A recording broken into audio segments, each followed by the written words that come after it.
예수께서 제자들에게 너희가 이것들을 모두 깨달았느냐 하고 물으시니 그들이 예 하고 대답하였다.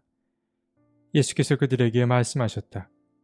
그러므로 하늘나라를 위하여 훈련을 받은 율법 학자는 누구나 자기 곳간에서 새 것과 낡은 것을 꺼내는 집주인과 같다. 예수께서 이 비유들을 말씀하신 뒤에 그곳을 떠나셨다. 마태복음서 13장 51에서 53절 말씀.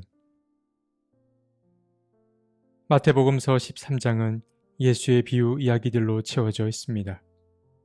예수께서 머물던 집에서 나와 바닷가로 향했습니다. 사람들은 이 사실을 알고서 예수가 향한 그 바닷가로 함께 향했습니다. 예수 주변은 그야말로 인산이네였습니다. 그의 주변에 많은 사람이 몰렸습니다.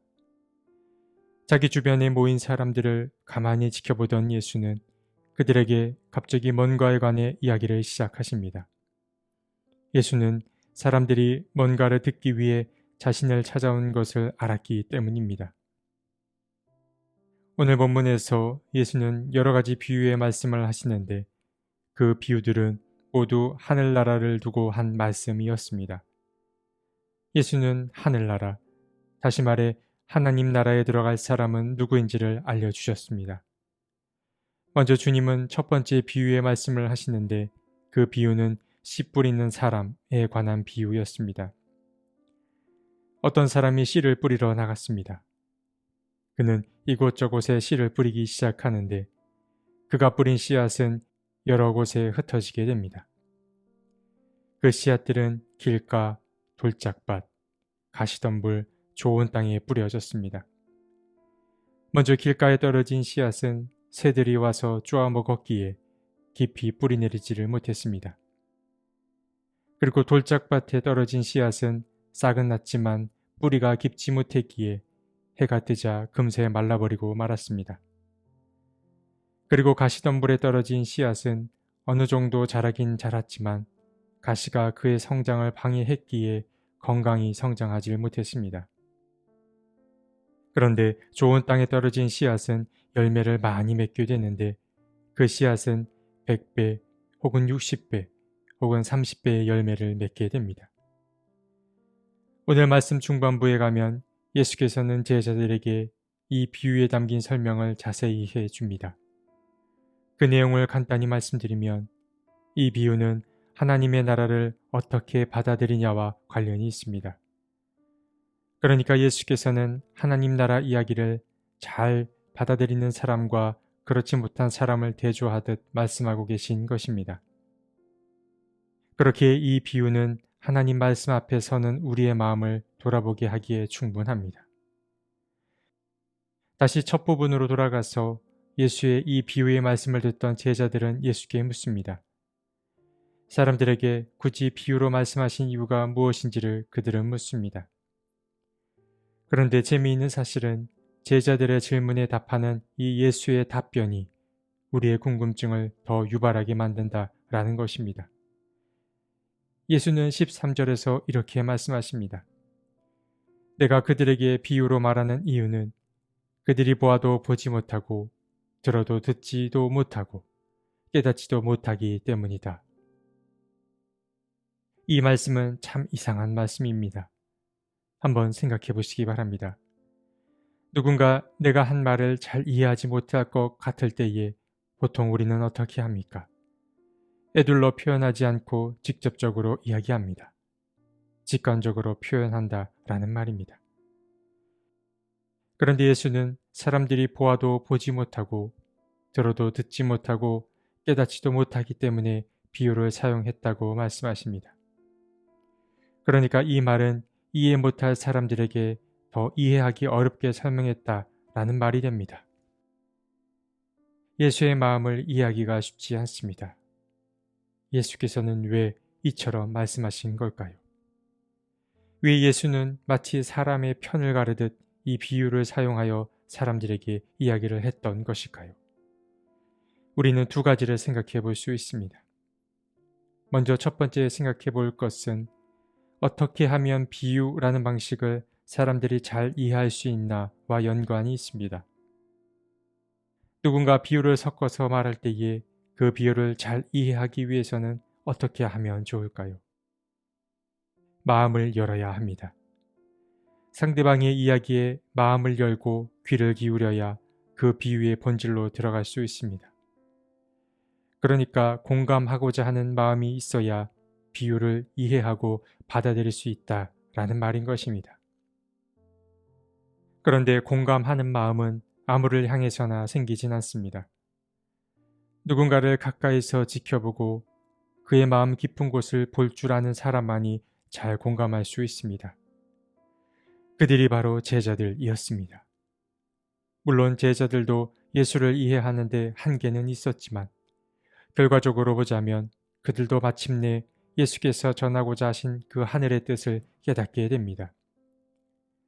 그러니까 정리하자면 예수는 사람들에게 비유의 뜻이 감춰져 있는데 그 비유는 예수의 아주 가까이에 있는 자들에게만 허락되어 있기에 궁극적으로 예수는 사람들에게 당신의 제자가 되라고 초대하고 있다라는 것을 우리는 알 수 있습니다.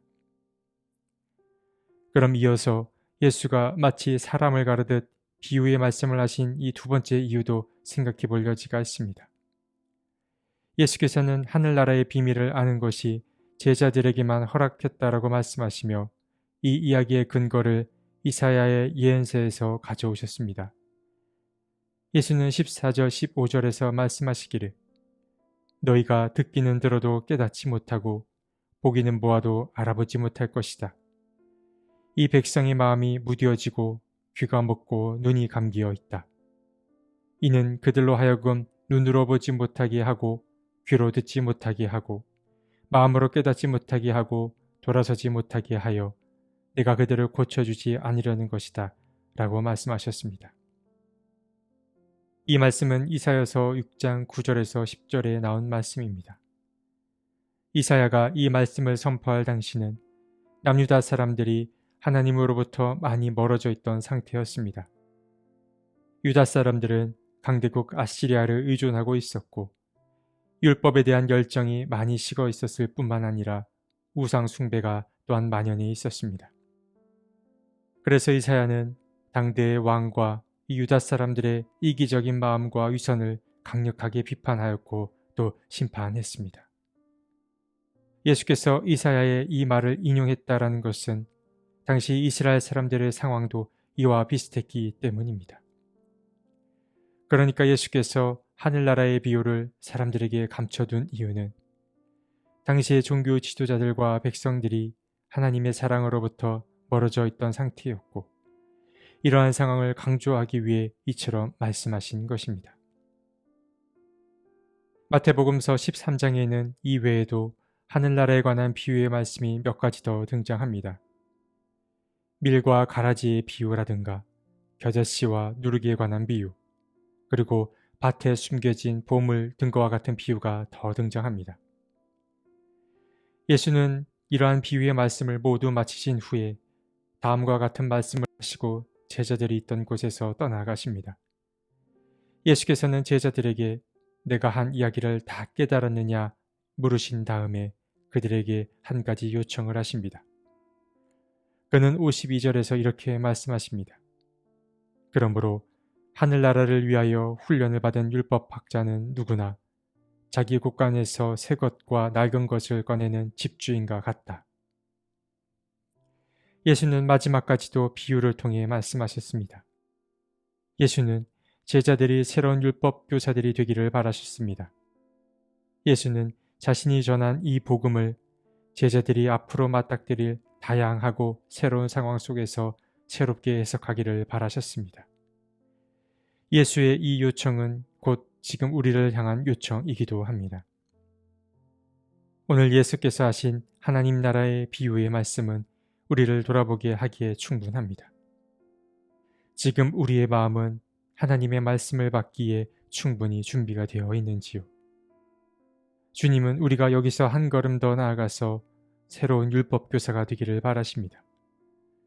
지금 우리는 두 가지 요청 앞에 서 있습니다.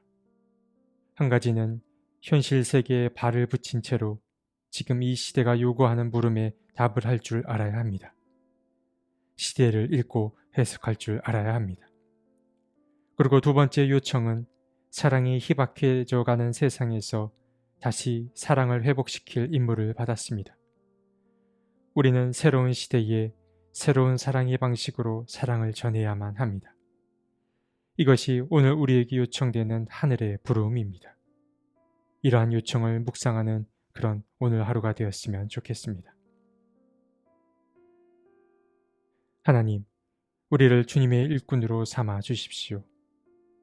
먼저 우리의 마음밭을 돌아보게 하시고 우리의 마음이 주님의 말씀을 받기에 충분히 넉넉한지를 돌아보게 해 주십시오.